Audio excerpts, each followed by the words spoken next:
Pamokslininkai iš Dievo. Žmonės stebėjosi jų mokslu, nes jis mokė kaip turintis galę, o ne kaip rašto aiškintojai. Evangelija pagal Morkų. 1 skyrius, 22 eilutė. Kafarnaume, šabo dieną, Jėzus pradėjo mokyti.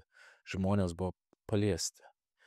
Parodydamas savo galę, jis išgydė žmogų, apsėstą netyrosios dvasios. Akivaizdžiai, visas miestas pažinojo šį žmogų ir žinojo jo problemą.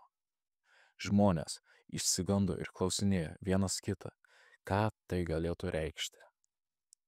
Argi tai naujas mokslas su gale, netgi netyrosios dvasios jo įsakinėjimams paklūsta. Palyginimas nuo 21 eilutės iki 28 eilutės.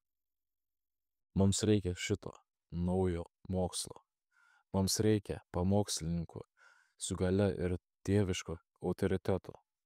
Mūsų tikėjimai reikia ženklų ir viešpaties stebuklų. Mums reikia galios prieš netyrąsias dvasias, apskritai prieš tamsybių dvasias.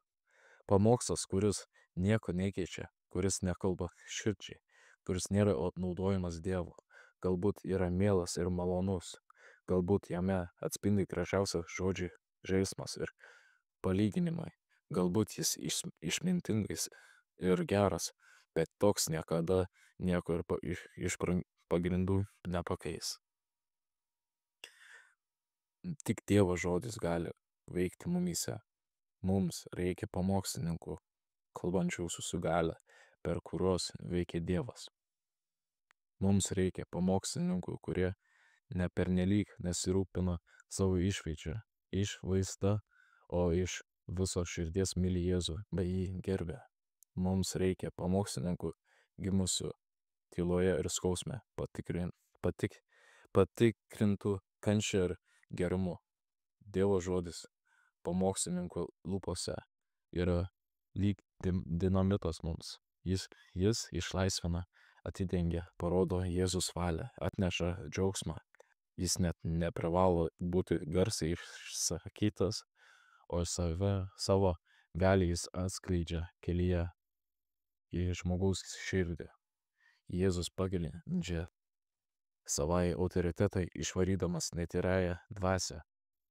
Jeigu jame gražiausios ir dramatiškiausius pokyčius išsilaisvintuose iš šėtono grandimų, netgi krikščionyse išlaisvintos ir iš tamsybių, kurie metus patyrė priespaudą ir tam tikrus įpročius.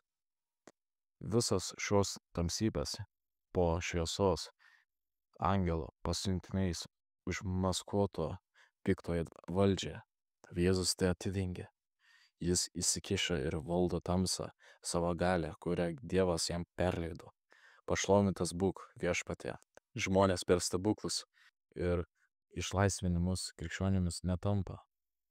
Tai yra širdies reikalas tarp žmogaus ir Jėzaus. Prašyk jo būti tavoju viešpačiu. Dėkoju Jėzau, tu turi galę prieš visas tamsybės. Tu atneši išlaisvinimą. Tu kalbi su dieviškai galia. Tu pasieki mano širdį ir keiti ją. Tu esi nuostabus. Amen.